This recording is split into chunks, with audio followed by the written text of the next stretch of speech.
Welcome to this evening's Affirmation Black Lives Matter Roundtable. To begin our event, we will have a spiritual thought given by Justice Tua. Justice, please begin. We gather this evening to listen to, no, to truly hear the voices of our affirmation siblings so that we might both recognize and internalize that the fight for Black lives is our fight, regardless of how we identify. For their fight for equality is our fight for equality.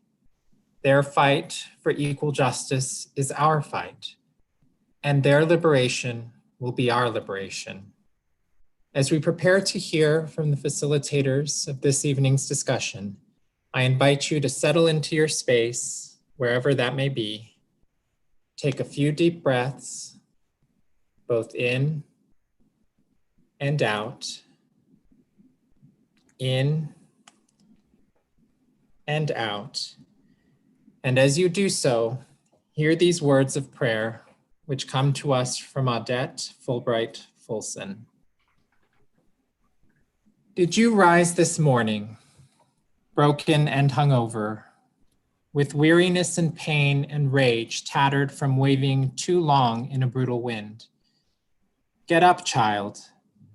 Pull your bones upright and gather your skin and muscle into a patch of sun. Draw breath deep into your lungs, for you will need it. Another day calls to you. I know you ache. I know you wish the work were done, and you, with everyone you have ever loved, were on a distant shore, safe and unafraid.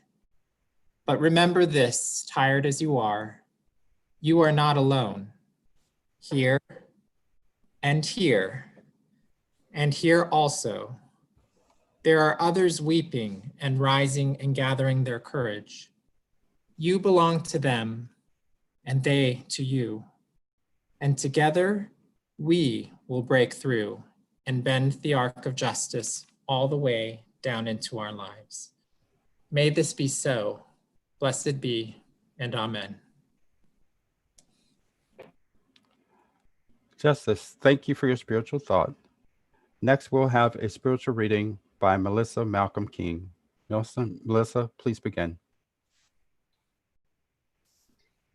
May God and all forms of light and love be with us, to anoint us while we speak, to amplify our voice as we proudly proclaim in this most sacred space that our Blackness is beautiful, our heritage even more divine.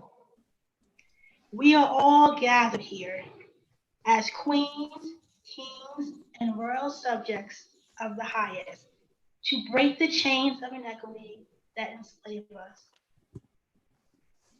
turning over tables in the demand for justice. We are all gathered here for souls who have been lost in silence. Do you hear our wailing? Will you enter into our mourner's cottage? We are all gathered here, pleading for action in your empathy. Are you ready to adjust your narrow lens? Are you ready to look down the mountain and embrace the valley of discomfort? Will you answer in harmony when we call?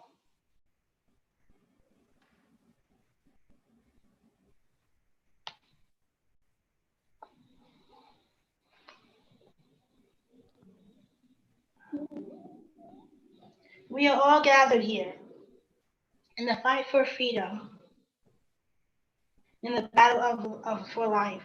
Will you be a soldier on the front line? We are all gathered here. Will you leave the 99 to uplift the broken one?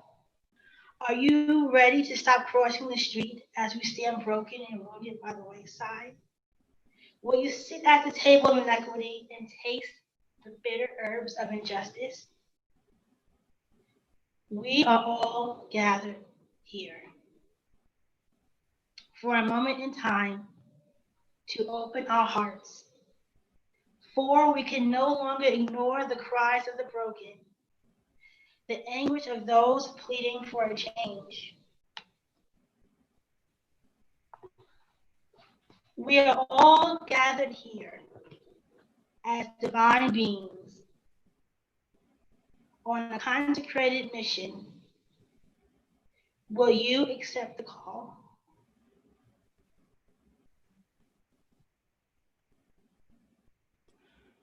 Melissa, thank you for your spiritual reading. Next, I will introduce the participants in tonight's event.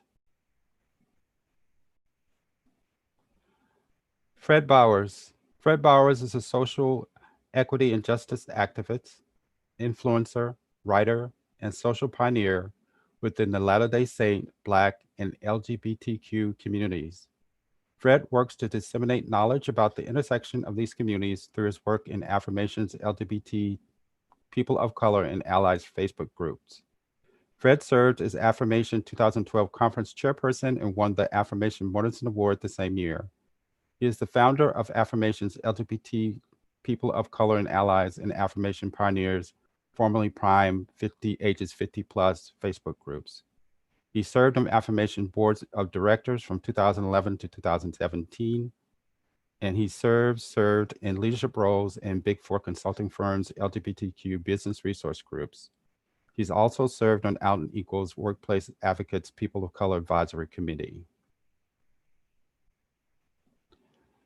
Justice Tua. Justice Tua serves as the program manager of both DC Opportunity Scholarship Program and the statewide Family Engagement Centers program at the U.S. Department of Education. In these roles, he oversees a portion of the department's work in the areas of school choice and family engagement. He currently serves on the boards of LGBTQ and allied employees at ED, Asian American Pacific Islander Connections, the Truman State University National Alumni Association, and Cupid Stings, an interpersonal violence reduction program. He is a former international scholar, laureate, and diversity fellow of the Washington Center for Internships and Academic Seminars. He earned an MA in Intercultural and International Communication from American University School of International Service and a Bachelor of Arts degree, summa cum laude, in Political Science from Truman State University.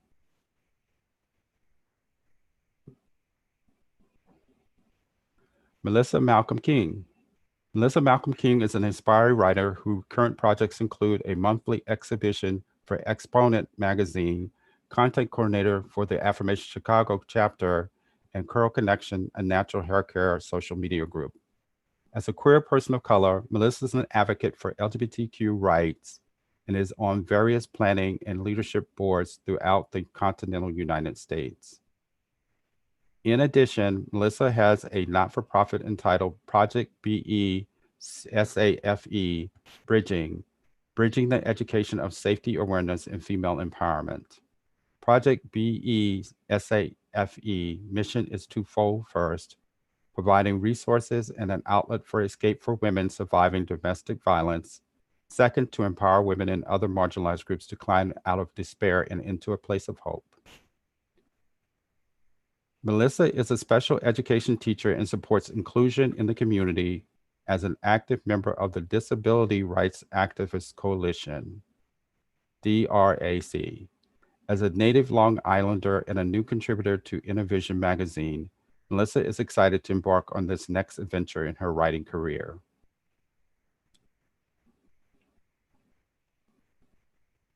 Last but not least, Kimberly Applewhite-Titer. Kimberly Applewhite-Titer, she, her is Black and proud. She is a psychologist at the Utah Center for Evidence-Based Treatment. Her dissertation was on lives of LGBT individuals in conservative religious communities. She has participated in facilitating dialogues for Affirmation and other LDS LGBTQ affinity groups. And now to introduce our panelists. Our panelists are Alexandro Barbosa. Alexander Barbosa is a Brazilian and was born in Salvador. He currently lives in Sao Paulo. He was born into the Church of Jesus Christ of Latter-day Saints and served a full-time mission from 1998 to 2000. He's 41 years old and has been married to Roni Mesquita for 19 years. He's a hairdresser and entrepreneur in the beauty industry. He founded Affirmation in 2017 and currently serves as the president of Affirmation Brazil. Our next panelist is Camlyn Giddens. Camlyn Giddens' favorite titles are friend, sister, gatherer, teacher, and artist. Using her BA in Media Arts, Camlyn has experience as producer, cinematographer, and editor working on a total of 6 short film projects. The Coal Minority won Best Documentary Short at New York's NYC Workers Unite Film Festival. Camlyn's work in film and community centers around her love for people and relationships. Her work in interdisciplinary arts allow her to guide youth through their creative process in order to bring an idea to life, tell meaningful stories, and connect to themselves. Her passion for teaching expanded when she worked in the Washington, D.C. public school system. Camlyn enjoys a life filled with creative projects, bringing communities together, interfaith studies, and health. Camlyn currently works as a teacher and a community engagement coordinator in Provo, Utah. She teaches film, photography, and race and culture. Healing and integration are at the heart of Camlyn's work. Our next panelist is J. Takove Jackson Van. J. Takove Jackson Van is a native of Mill Edgeville, Georgia, and grew up in the shadows of Central State Hospital, which was once the largest psychiatric hospital in the South. He is a graduate with distinction from Georgia Military College Prep School. After serving an LDS mission to East Lansing, Michigan, he earned a BS in Marriage, Family, and Human Development with an emphasis in family life education from Brigham Young University, Provo. He earned a MS in Marriage and Family Therapy from Valdosta State University. He has held national leadership positions with the National Council on Family Relations. His areas of interest include grief and loss, divorce recovery, substance abuse, adolescence, couples and family, and LGBT issues, in addition to the connection between the mental health and chronic illness. He is a clinical therapist at a residential treatment center for adolescent boys and the Northern Utah Center for Couples and Families. He's a father of 5 children. Our next panelist is Derek Knox.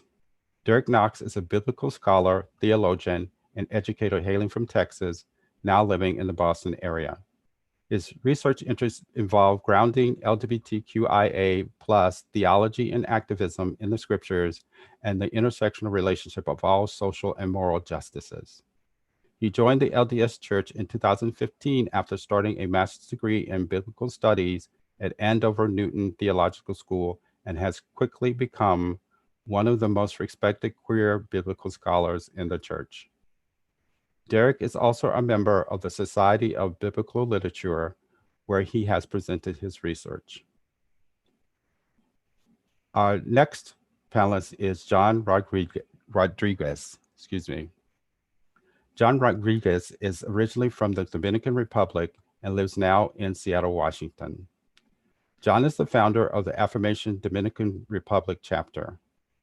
He is a full-time LGBTQ rights activist and has been advocating for equality in human rights, as well as for the LGBTQ community for the past 15 years. John has worked as executive director for different non-projects, also has worked as development and communications director and marketing consultant, relaunched the Seattle Affirmation chapter.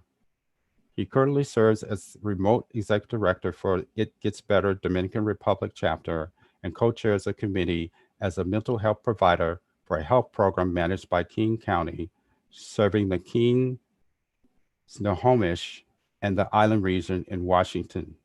John has been leading a peer support group focused on spiritual and emotional support and suicide prevention for LGBTQ youth in Seattle.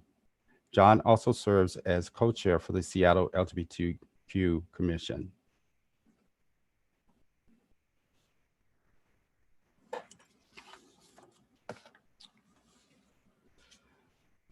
Next, Kimberly will give us an overview of Black Lives Matter. Hi, everyone. I'm so grateful to be here with all of you. I'm going to try to remember to speak slower, which will not be hopefully a problem since I'm a Southern girl, but sometimes the New York gets the better part of me. So feel free to slow me down. I have been thinking about Black Lives Matter and kind of observing the discussion around it right now. And oftentimes the question will arise, well, what is Black Lives Matter? Is it a movement? Is it a statement? Is it a hashtag? Is it a protest? What does it mean? And as with most things, me being a psychologist, I like to ground it in my own history and own experience and take the opportunity to be reflective and reflexive on those things. So many of you watching know that I have an almost 7-year-old daughter who was born on July 11th, 2013. And I like to think of that day as the best day of my life. I was finally a mother. I could think about starting my family. I had a beautiful, healthy baby girl who came on time or a couple of days early, and everything was great. I was in the hospital for 2 days, and on July 13th, 2013, which was my daughter's due date, I was glued to the hospital TV screen because there's not that much that you can do in the hospital, even with a baby. And on that day, George Zimmerman was acquitted for the killing of Trayvon Martin.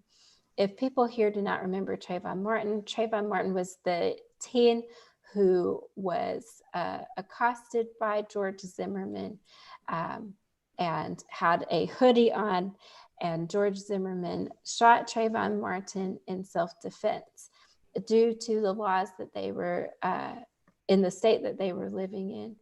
George Zimmerman was acquitted because the state had stand your ground laws that allowed people who felt like they were being attacked or that their life was in danger to shoot without asking many other questions. On that day, my thoughts really turned. What had once been the best day of my life was now filled with thoughts of worry about the future. What would happen to my children? And would my daughter, who is biracial, feel comfortable identifying as a Black woman, even if that's how other people saw her? I think that that event captures what the emotional groundswell was for the Black Lives Matter movement. At that time, a woman named Alicia Garza got together with 2 of her community activist friends, Patrice Cullors and Opal Tometi, and decided that they were going to mobilize and act together.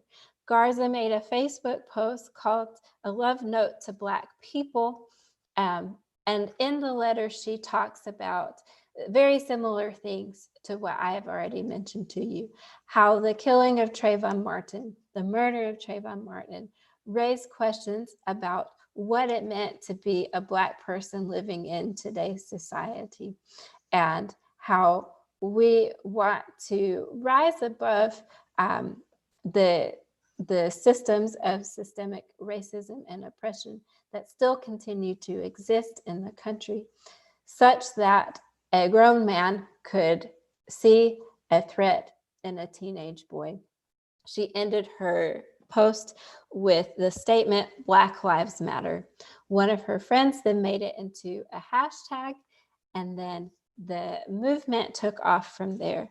The first in-person protest associated with Black Lives Matter happened in the year 2014 when Michael Brown was killed in Ferguson.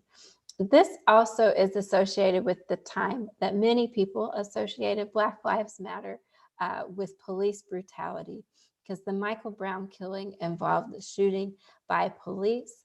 It also involved the mishandling of the body of Michael Brown, which laid in the street for several hours before being removed. Also at that time was the rise in other movements, such as All Lives Matter or Blue Lives Matter, to counter the movements that were happening for Black lives. The movement has persisted since 2014 and is most often associated, Black Lives Matter, is most associated with efforts of police brutality. But Black Lives Matter is more of a statement that describes the general valuing and desire for Black lives to persist and thrive in our society. Black Lives Matter is now a part of an umbrella organization, the Movement for Black Lives, that involves many other people that you might have heard of, DeRay McKesson, Shaun King, and others. What is significant about the Black Lives Matter movement, especially for a night such as tonight, is that two of the women who founded the movement, Garza and Colors, identify as queer women. And over the years, we've also seen the addition of many intersectional hashtags: Black Women Matter, Black Girls Matter, Black Trans Lives Matter, Black Trans Women Lives Matter. And so this has really brought the spirit of intersectionality into the movement in a way that few other movements have. Some myths that you might have heard about Black Lives Matter: it is not exclusively about police brutality. There are many issues that are encompassed under the movement and the statement of Black Lives Matter that are equally important. So the next time you see somebody engaging on Facebook and saying, what about babies who are lost to abortion? What about the unification of Black families? Besides the fact that many of these things are often rooted in racist ideas, you can say to them, the broader movement for Black lives, which includes Black Lives Matter, also includes those things. The desire is to have Black lives persist and thrive without systemic oppression. I might repeat myself because I am Black and that is what we do. Okay, another thing is that many of you might have seen associations to the Black Lives Matter Foundation, which is a 501c3. That is not actually associated with Black Lives Matter, the movement. And so if anybody listening has issues about political affiliation and association with Black Lives Matter, technically there is none. The goal for Black Lives Matter is to have Black lives persist and thrive and be free of the chains of systemic oppression in this country. One thing that does characterize Black Lives Matter is the desire to move and sometimes incite discomfort, because to remove the chains of oppression and racism in this country, it will require discomfort. I so appreciate being in this space where the different intersections of all kinds of identities, including our Black LGBTQ brothers and sisters and siblings, are a real life testament to this idea of discomfort sometimes being required to make change when the system is designed to oppress. I'm hoping that whoever is listening tonight can find kinship in the shared histories of fighting oppression of our people and our people. Stonewall also started with Black queer women, as did Black Lives Matter. And so let us all rejoice and celebrate and work for liberation. And Black lives do matter. Thank you.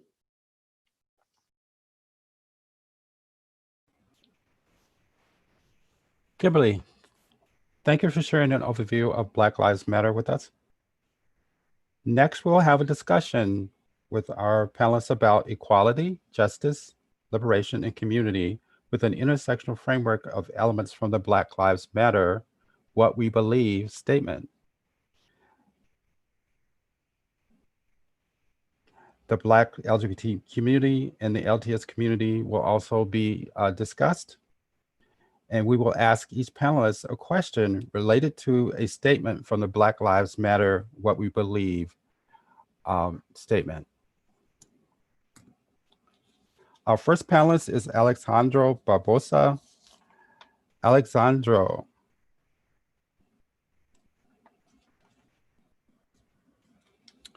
The Black Lives Matter, What We Believe statement states, we will build a space that affirms Black women and it is free from sexism, misogyny, and environments in which men are centered.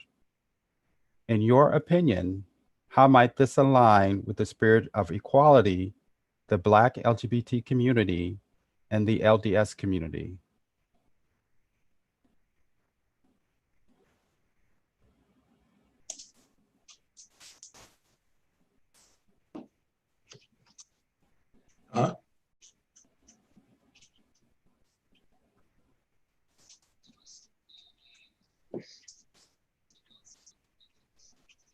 In the LDS community.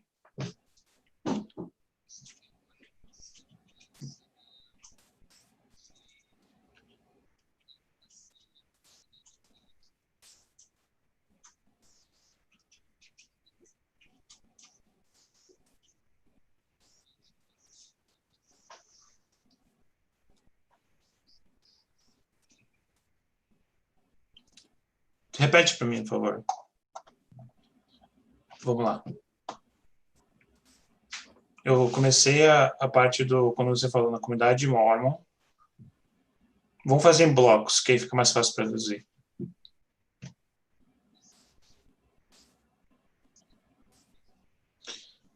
We need to make an education that is not based on stereotypes. Pode continuar. And that values the human and its individuality as an individual. So I think what he's saying is we need to focus on breaking down stereotypes and focusing more on how to educate individuals where they're coming from.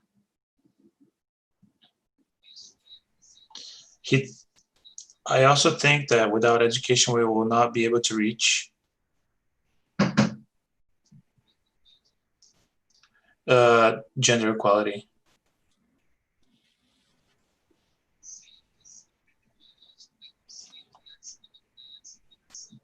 Without education, without etiquette, we're not going to be able to fight discrimination. Discriminação e?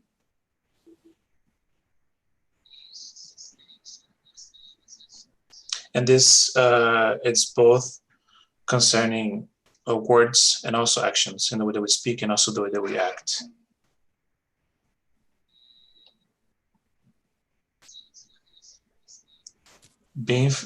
Coming from a Christian religion,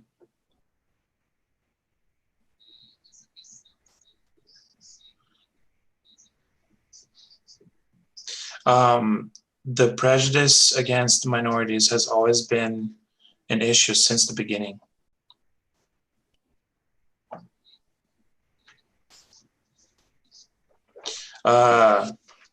Both Black people and women have been suffering since the beginning of history with religion.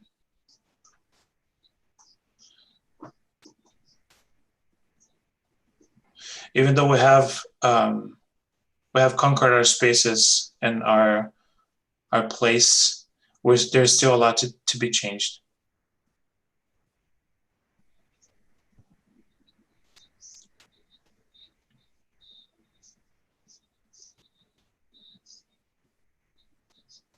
Until 1978, no Black member could hold the priesthood authority.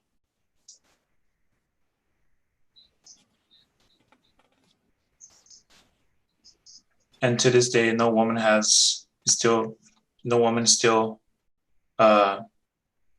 women still cannot hold ecclesiastical authority in the church.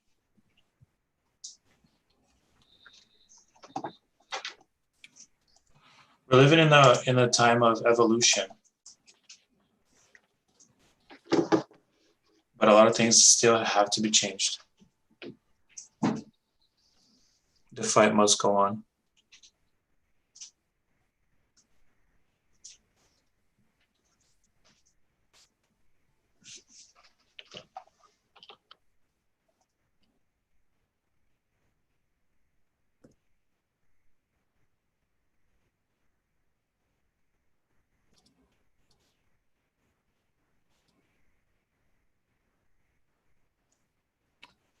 And that's the end of it.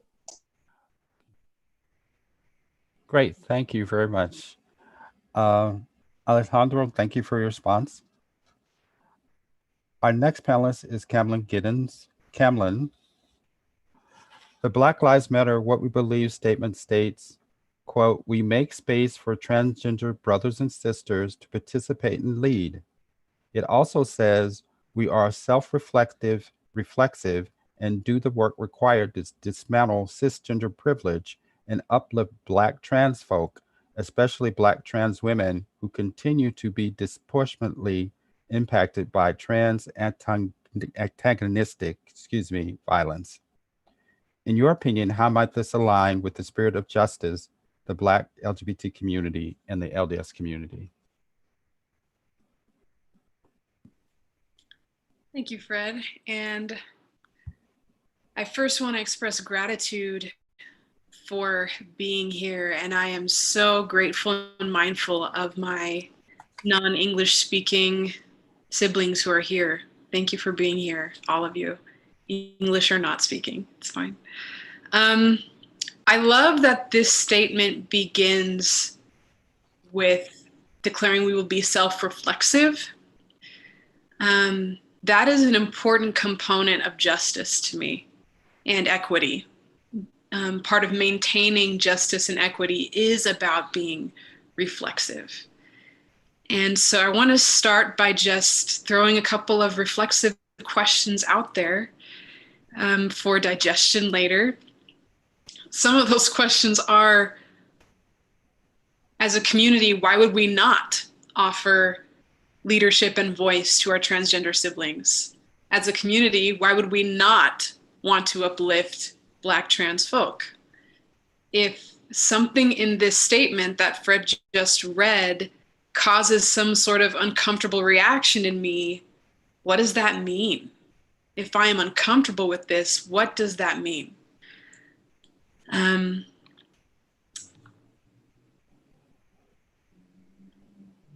I want to talk about how I feel like the spirit of justice and the spirit of equity can function in a couple different spheres or places. Of course, the space that we think about it first would be in the external world and in the justice system and in how we govern our communities. But another space in which it can function is in how we practice our faith, how we view people. It's an internal kind of sense of equity, I would think. So for example, I had one of my dad's friends honestly voice that they couldn't understand why there's such fervor over a distant individual who's so far away and not connected to me or my family or my faith. And I wonder how that person would have responded if it had been an LDS missionary who had been discriminated against. Why is our reaction different? Why would our reaction be different? Is that equity? Is that viewing all beings as part of God? That's another reflexive question. Can I look at a Black transgender male or female and see God in them and see Jesus in them? If I cannot, that means I need to work on my faith, I think. That means I need to work on seeing as God sees. So that's the internal spirit of equity that I wanted to talk about. But of course, there's still that external spirit of justice that I feel God has invited us all to participate in. And there are powerful scriptures to me that kind of talk about this God who cares about us participating in this. One of those scriptures is Doctrine and Covenants 134, verse 3. And for sake of time, I won't read these entire verses, so I invite you to find them and continue your studies. But one of the statements in that is, we will administer the law and equity and justice, and it should be sought for and upheld by the voice of the people.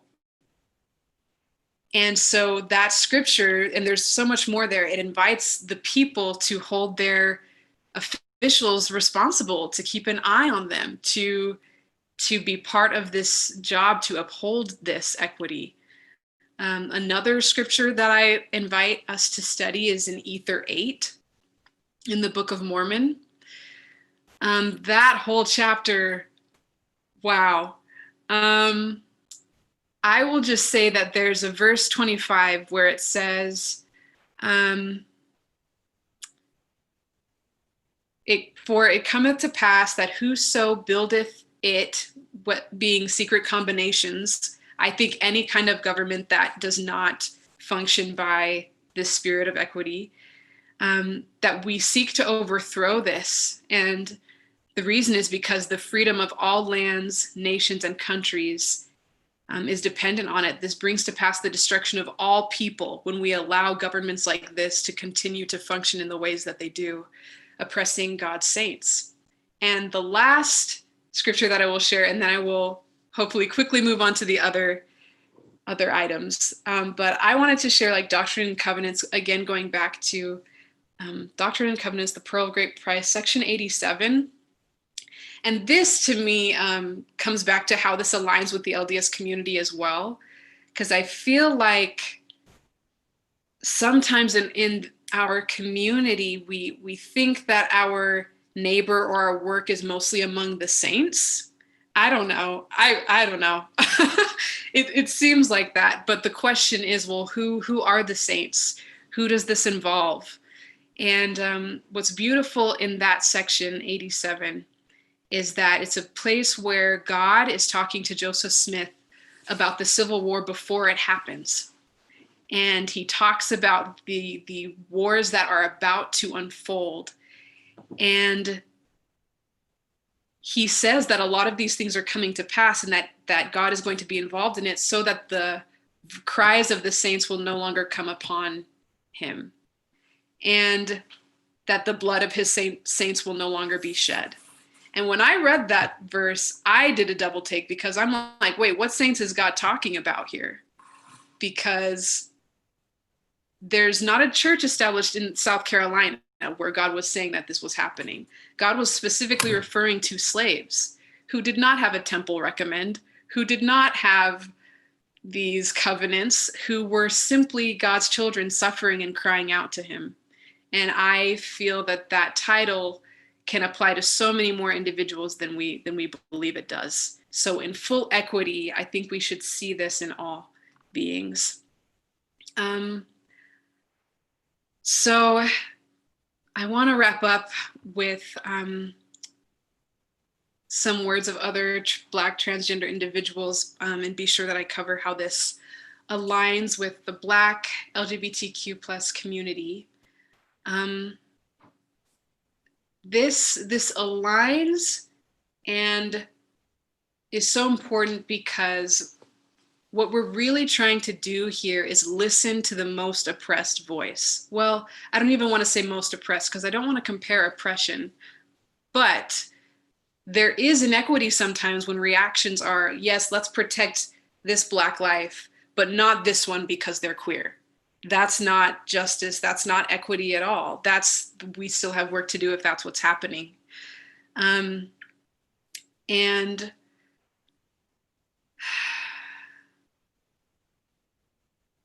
I think that also aligns with the LDS community sometimes, because there are many who enter this space or feel they have to leave a certain part of their identity outside in order to belong and in order to be here. And I wanted to share this quote by Kyler Broadus, who is a lawyer and one of the first trans-identified people to testify before Congress. Kyler shared, "My transition was a matter of living the truth and sharing that truth for the first time in my life." And so what I love about this part of the What We Believe from the Black Lives Matter statement is that this is an unconditional acceptance of, if you show up as a Black individual, if you show up as a Black trans individual, you're allowed to be here with your truth and you'll be protected. And we want to create a safe space where people can live in that. So I think that's all I might have time for. Thank you. Kellen, thank you. Thank you very much for your response. So our next panelist is J. Takove Jackson Van. Takove, the Black Lives Matter What We Believe statement states, "We work vigorously for freedom and justice for Black people and, by extension, all people." In your opinion, how might this align with the spirit of liberation, the Black LGBT community, and the LDS community? First of all, I want to thank you for the opportunity to be a part of this panel. I want to begin by perhaps situating this in LDS history. As an LDS people, we are familiar with the idea of consecration, where we see ourselves as being eternally connected to our brothers and sisters. And when we talk about the migration of the LDS pioneers westward, we often speak of the Martin and the Martin Hancock Company. And when they were stranded in the Sweetwater River, it wasn't enough for us to say we had reached Zion. We understood that we owed it to them to go back and to rescue them, because there was no true experience of Zion without our brothers and sisters who were also on the trail. In our Black culture, we have understood that we came to this country chained together, and that any idea of freedom, any idea of liberation included my brother and my sister. And so I think for the LDS folk, we can't get comfortable with the idea of being free or being saved or exalted if we have become comfortable with the idea of our brothers and sisters not being saved or exalted with us. If I could quote one of my favorite Black trans people, I am a huge Dominique Jackson fan. I love Pose. Electra was not my girl, season 1. She is my girl, season 2. But one of the things that she said that has stuck with me, she said, people don't hate us because they don't love us. People hate us because they are afraid of what it means to love us. Some of our LDS brothers and sisters are not afraid to embrace their Black brothers and sisters, or even their Black queer brothers and sisters. They are afraid of what it means. And what it means is they can no longer be comfortable benefiting from a system of institutional racism that others their their spiritual siblings while giving them some sense of false spiritual, what's the word I want to use? Superiority. Because we have to understand that if we look around heaven and our Black LGBT brother and sister are not with us, are we really in heaven? And if we are comfortable not fighting for their freedoms, have we earned freedom ourselves? And we can look throughout the scriptures and you know, in Doctrine and Covenants, I think it's the one that comes to mind. The Lord says that any, actually, let me just read it. In Doctrine and Covenants 98:5, the Lord says, and the law of the land which is constitutional, supporting that principle of freedom in maintaining rights and privileges, belongs to all mankind and is justifiable before me. Having served in LDS mission, we quoted Mosiah chapter 10 as if that's our next breath, that we made a covenant at baptism to mourn with those that mourn. And a part of that mourning is to fight for those who are fighting, even to fight for those who cannot fight.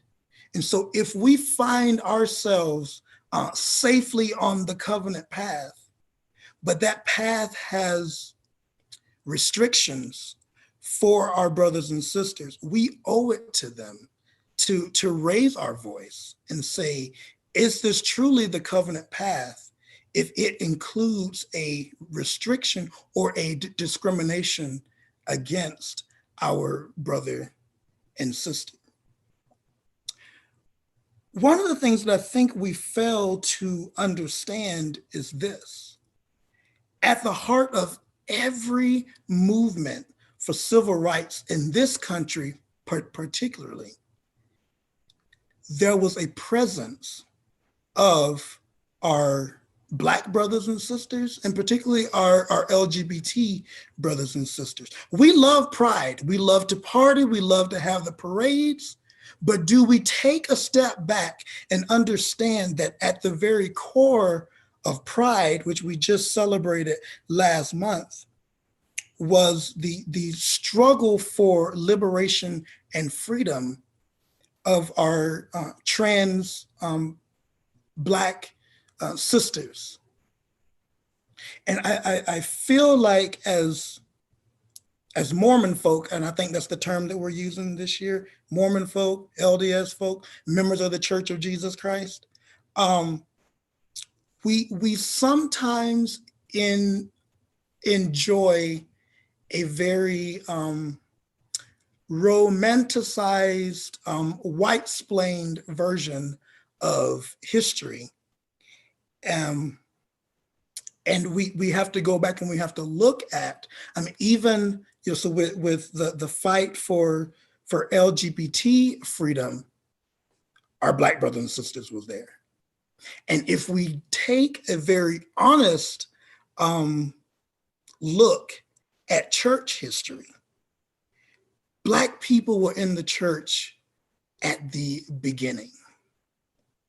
And you have people who have walked the plains, who have supported the prophet, who have labored to build temples from 1830 to 1978, hearing church leaders say that it was not in God's plan for them to enjoy the very spiritual liberations that they saw their white brothers and sisters enjoy on a weekly basis.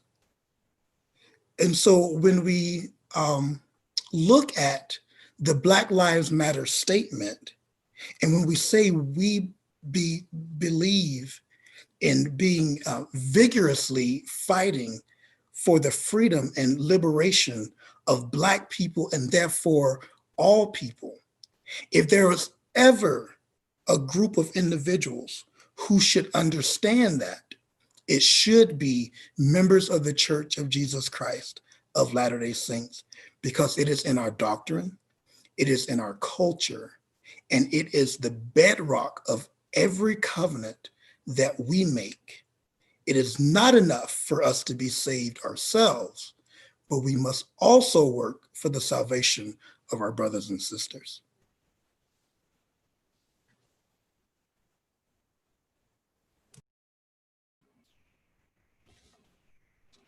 Takove, thank you for your response. Our next panelist you'll hear from is Derek Knox.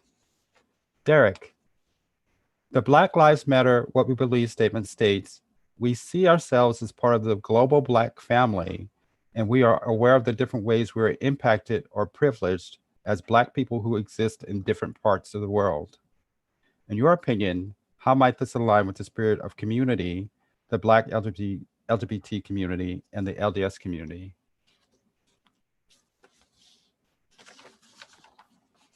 I'm sorry, can you repeat the question again? I just missed the last part. Oh, no worries. Thank you. I'll be glad to. Thank you. Thank you. So, the Black Lives Matter, What We Believe statement states, we see ourselves as part of the global Black family, and we are aware of the different ways we are impacted or privileged as Black people who exist in different parts of the world. In your opinion, how might this align with the spirit of community, the Black LGBT community, and the LDS community? So, thank you for that question. I want to first start out by naming my positionality. I am a European American. I also want to name the importance of the Black Lives Matter statement. I also want to say, as a white Latter-day Saint, that Black lives matter. Every person, especially every white LGBTQ person, should say that Black lives matter and act on it. Like Dr. King said, we are caught in an inescapable network of mutuality. Individuals in the US are connected around the globe. We are a global church. There are many Black Latter-day Saints in Africa and in South America. I would like to quote from one of my favorite apostles, Paul. He said in 1 Corinthians chapter 12, he talked about that we are many members in one body, and that the eye cannot say to the ear, I have no need of you. The hand cannot say to the feet, I have no need of you.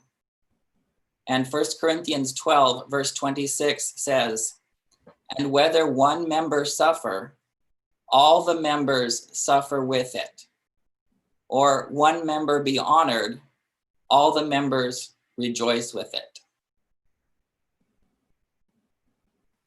So we who are white, we who are American, should be able to connect with the wider Black community throughout the globe. Those who are straight or cisgender should be able to connect with the LGBTQIA community around the world. I would like to quote from David J. Johns, who is the executive director of the National Black Justice Coalition. He said, as long as there have been Black people, there have been Black LGBTQ and same gender loving people.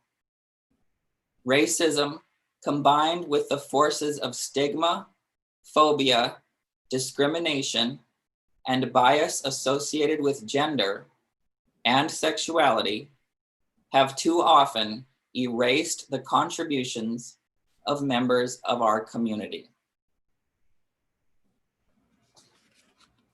I would also like to note that we talk quite often on our podcast. I co-host a podcast with James Jones called Beyond the Block, and we talk about the intersectionality of many of these issues and how we can derive a great treasure and foundation in the scriptures. And this is the treasure that leads to liberation. It leads to the inclusion of the Black LGBTQ community. And it also leads to a connection with the wider LDS community. And that is why I'm very grateful for the Black Lives Matter statement and how it broadens and expands our mind, just like the gospel does. It broadens and expands our mind. Another thing that has to do with community is that the gospel reconfigures and restructures our understanding of family and community. We end up realizing that we are one global family. The Black Lives Matter statement tends to decenter the nuclear family as the only appropriate way of having a family, looking at a village or community approach to family. And this is very consistent with what we see in the scriptures around extended families, communities that support one another, the law of consecration, where you pool resources together in order to thrive as a Zion people. And it is by thriving as a Zion people that we are able to overcome these things. I also need to name that as we work on anti-racism, anyone of any race or color can do the work of anti-racism. However, anyone of any race or color can also do the work of white supremacy. We have to use the best resources we can in order to tackle and dismantle all of the prejudices that impact all of God's children throughout the world. Thank you very much.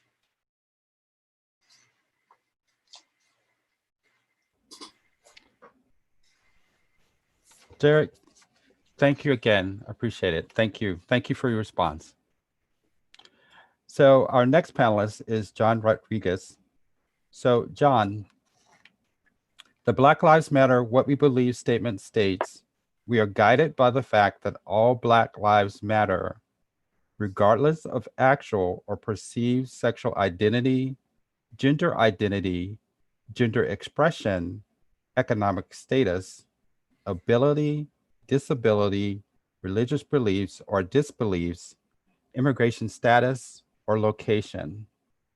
In your opinion, how might this align with the spirit of sort of everything we talked about, the other four, the equality, justice, liberation community, the Black LGBT community, and the LDS community?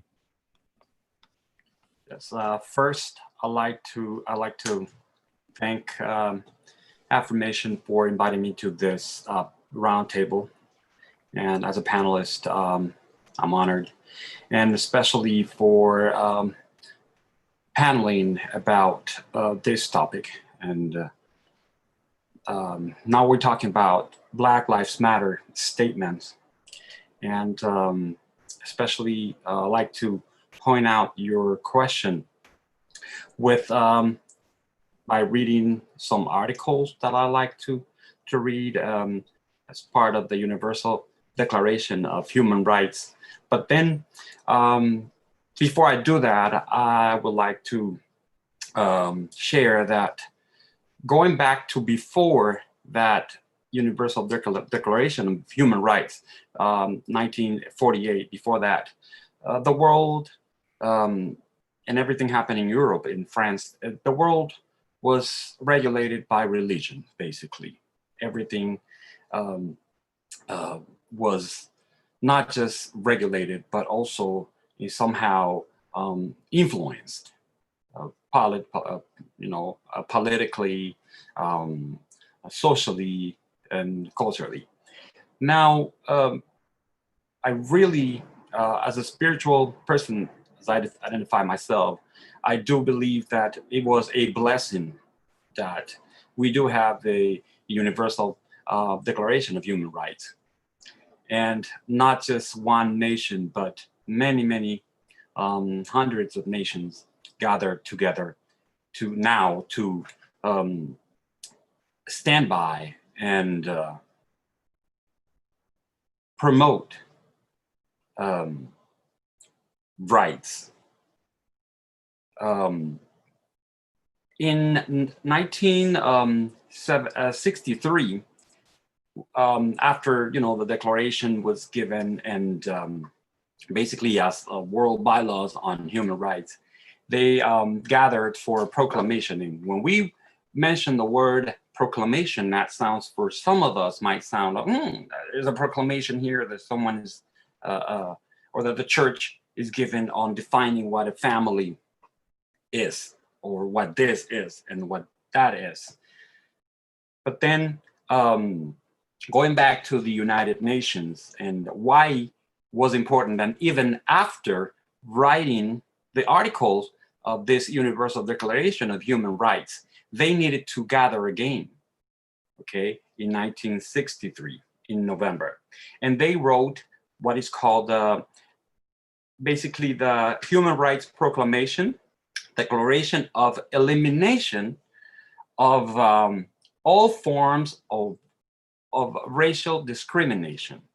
So a lot was going on if we go back to our history and understand why it was important for the United Nations to come with a proclamation after they've been, they've written the Declaration of Human Rights. And in the article, in the first article of this proclamation in 1963, they agreed and approved Article 1 that declares that discrimination on the basis of race, color, or ethnicity is an offense to human dignity. So what they've done, based on that, on the events happening the decades after the first declaration was written, they came up with this proclamation. And it's important to highlight that, discrimination is an offense to human dignity. And I do agree and believe it is. Also, the Article 7 of that proclamation, and this proclamation is very similar, or it's related to the Declaration of Human Rights, but then it's based, and it was amended. Actually, the articles were amended based on what was happening. So I could say that because of what it's happening right now, and with this world movement, global movement, because Black Lives Matter, it's now global, not just something that affects us here in the United States. The people, the countries, nations, leaders needed to gather, and still need to gather now. And everyone is watching. So just to go back to that proclamation and reading Article 7, says that, and it declares that everyone has a right to equality before the law and to equal justice before the law, regardless of race. Basically, want to point that out. And why is Black Lives Matter movement right now trending? Not just a trending topic, not just a hashtag. Why the protests? Why the awakening of something that was happening more than 400 years ago? Some people say we can't just let it happen anymore. And I live here in Seattle, which is a very progressive city.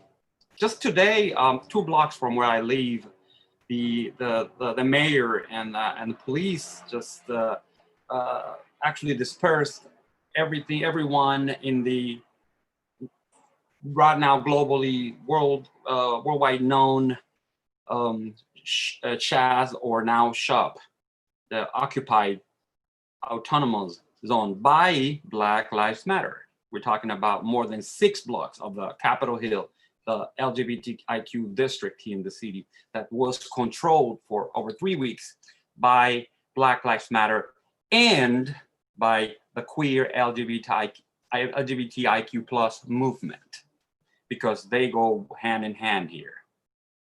And yes, some events happened. But what was interesting to see here is that Black Lives Matter is not just alone. The last march here, we had over 60,000 people, and it was, even in the middle of this pandemic, it was a silent march. 60% of the supporters of the Black Lives Matter movement here in Seattle are white people. We're talking about 60%. And they are allies, not just because this is what's trending. They believe in this statement, and they believe in this action, and they believe they're part of a family, and they believe also in accountability. So I also want to quote Jeffrey R. Holland to kind of give my response to how the LDS Church, how this statement aligns with the LDS Church. Also, he quoted that, he said, and I quote, "Keep trying, keep trusting, keep believing, keep growing. Heaven is cheering on you today, tomorrow, and forever." And by reading this, basically, I use it as a motto to his words, and not just to accommodate the words and this quote to a group of privileged people. It is for all. So as a church, the LDS Church knows by fact and by doctrine that yes, that Black lives matter. And that we do matter. I'm an immigrant. I come from the Dominican Republic. More than 80% in my home country are mixed. Coming from an island where the first slaves were freed in this new world. Yes, where the first slaves were brought and forced and raped to go, to exist, but also to be freed. So it's my passion to stand up for what is right as a man of color, as someone who identifies himself as a believer in the Mormon doctrine, but also as a revolutionary man. I believe in that. I truly support Black Lives Matter. I believe that equality, justice, queer liberation, it's all together. We have to keep walking with multiple intersectionality identities, and basically Black Lives Matter, it's a family. It is not just Black. It is just a highlight that our lives matter. And yeah, basically that. Also, I like to read a quote by Oprah Winfrey talking about how can we fight racism. And she says that excellence is the best deterrent to racism. And Black Lives Matter is an excellent movement, global movement. And it's time for all people in Affirmation to actually stand for what is right, stand up for and be in the right side of history. Even respecting our beliefs or disbeliefs, like the statement, Black Lives Matter statement says. Thank you. John, thank you. Thank you for your response. So we have enough time that we had one question from our topics that people were able to submit. So we'll go ahead and work with that one first. So, and this actually, you guys can chime in as you wish, and we'll go around until that we've fully discussed this. So thank you. So the question is, what gives you hope in the current ecclesiastical politic for the recognition of full worthiness of LGBTQ Latter-day Saints?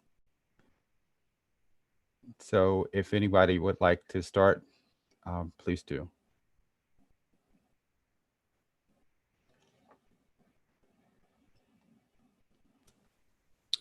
I guess I'll start. Thank you. Currently, I would say nothing. There has not been a significant enough shift in the rhetoric of General Conference. There has not been a significant enough shift in the rhetoric of church publications to give us any sense of hope that there will be a shift in the culture and attitude of the church in general as it relates to full membership and an identifiable place in the kingdom for our LGBT brothers and sisters. There is a gross hypocrisy among some church leaders. I will not name names today because I'm trying to get right with the Lord. But what I will say is there are church leaders who are well-spoken, who have rainbow fruit hanging from the family tree. And I feel that those individuals should actually be the loudest voice for equity and in inclusion in the church. And I think many of us cringe when those people step to the podium because we have a very Jacob chapter 5 type experience where many of us come to General Conference seeking to hear the pleasing word of the Lord, but we are met with very harsh doctrine. And for a church body who claims that our ultimate goal is the proclaiming of the gospel, perfecting of the saints and redemption of the dead, we sure spend a lot of time talking about and identifying individuals for whom the covenant path and the plan of salvation do not apply. And so I don't have very much hope with the current rhetoric that there will be an identifiable place for our LGBT brothers and sisters in the kingdom.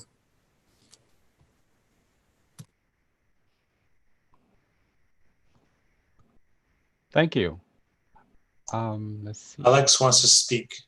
Oh, great. Thank you. Pode falar.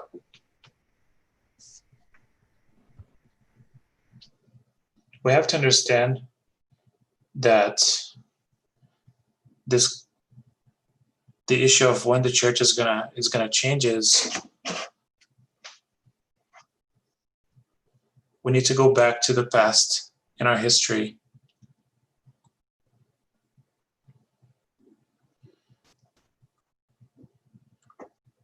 Let's go to the 90s.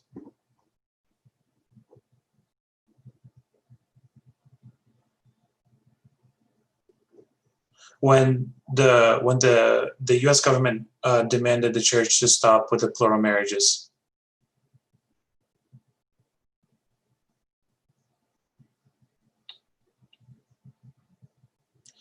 When the government isso foi em 1990. And the government threatened the church that if they didn't stop with the plural marriages, they would confiscate, 1800s, 1893 or around that time, where the government demanded the church to stop with plural marriages. And if the church didn't stop, they would start confiscating the assets of the church.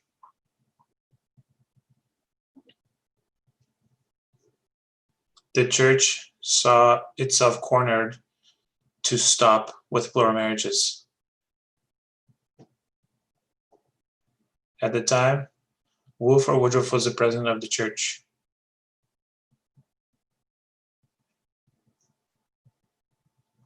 And the matter there was not a revelation,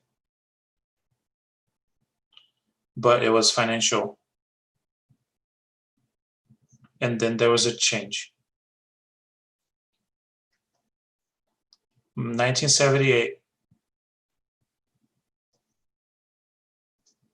the first South American temple was built and dedicated. At the same time, the church gets in Africa. In Brazil, the majority of the population is Black.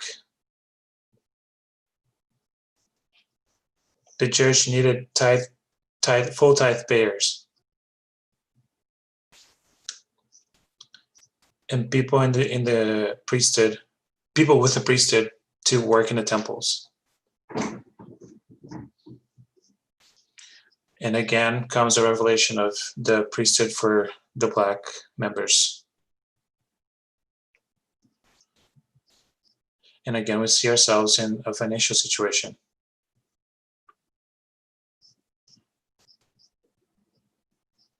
And I think that this change will only come when it will threaten the financial situation of the church. And I don't see that happening so soon. And that's it.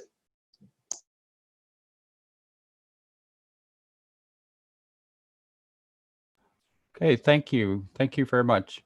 So let's see. What we'd like to do is get close to a stop at about 10:30. Let me just do one more thing here. And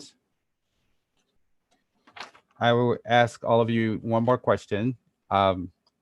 I just want to get this one in because I think it's very important. Does Black Lives Matter work inspire you to think about getting involved in activism, or you may be already, on issues that are important to you? How so? And let me reread that because I sort of read that fast. Does Black Lives Matter work inspire you to think about getting involved in activism on issues that are important to you? How so?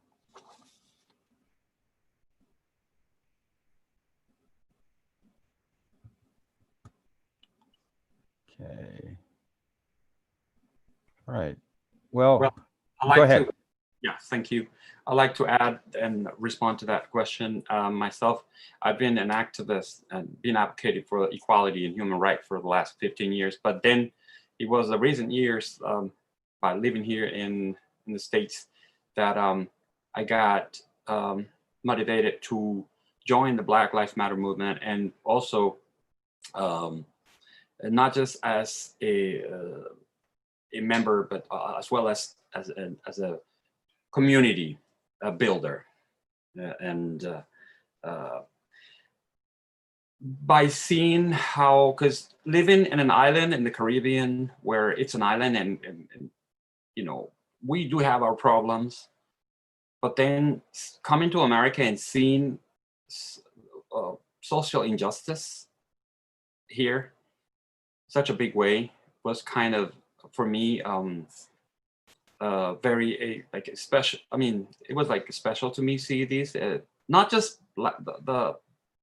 anything related to race, but also to social injustice, homeless people, and healthcare, inequity, happening in America, to an extent that it doesn't happen even in our developing countries. And especially with our LGBTIQ plus community, then that's where I've been working basically for our rights. Then I see also here that our Black LGBTIQ community is also affected. That it's not just because we walk with that intersectionality identity like I described, but also because within our own community, we're rejected. We're segregated, we're discriminated. So race doesn't just happen in a general sense. It happens in smaller groups, in minorities. We call it endophobia somehow. And I say, this cannot happen. This cannot happen. I have to do my part. I have to be actively engaged, meaningful, have a meaningful engagement with the community and advocate and do whatever I can. And that's what really motivated me, especially seeing racial and social injustice here in the States. Thank you. Thank you. Thank you very much. So we will close with a prayer. And before I do that, I just wanted to say a very special thank you to everyone who participated in tonight's roundtable. I really feel that we have a really good spirit going here. So thank you all so much for participating. I really appreciate it. So, and thank you for everyone who's attending, and thank you attending this Affirmation Live Black Lives Matter roundtable.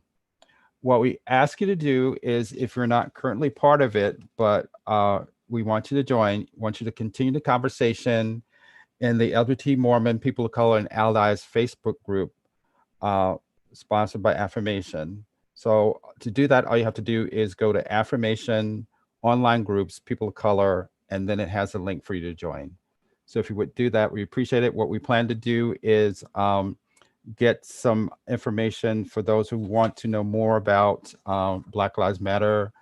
We've asked our panelists to give us some of their personal thoughts and links and everything else they feel would be important for you to know.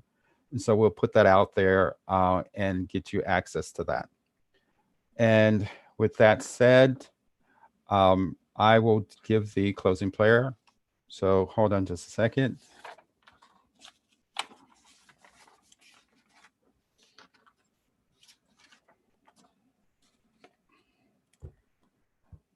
Our Heavenly Parents, as LGBTQ Latter-day Saints, friends, and families together, we hear your voice of hope in these days of turmoil and doubt. We gather as a community. We are separated, but our hearts are together to support one another. We struggle. Let us feel your warm embrace as it surrounds us with the love and grace we need to comfort our troubled hearts.